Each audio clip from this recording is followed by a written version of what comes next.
seconds and 2 repetitions. Ibig sabihin kaya na niya gawin on the spot. Beginner siya, siyempre.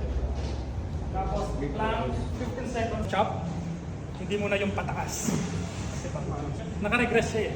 Hindi pa niya kayang mag-side plank kasi nga obese siya. Ganun lang muna karami yung exercise na binigay ko sa kanya. Tapos static stretching to improve flexibility. So yung static stretching nilalagay namin siya sa post-workout.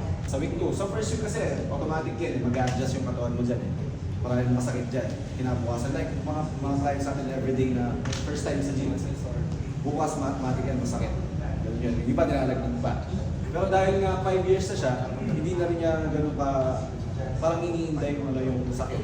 Rather siya, ang focus namin mainly is unilateral exercises. So kailangan namin improve yung balance niya kasi yung kanyang strength niya. Release. Yep. And then, hindi namin siya nalagay pero before mag-workout, isang ginagamit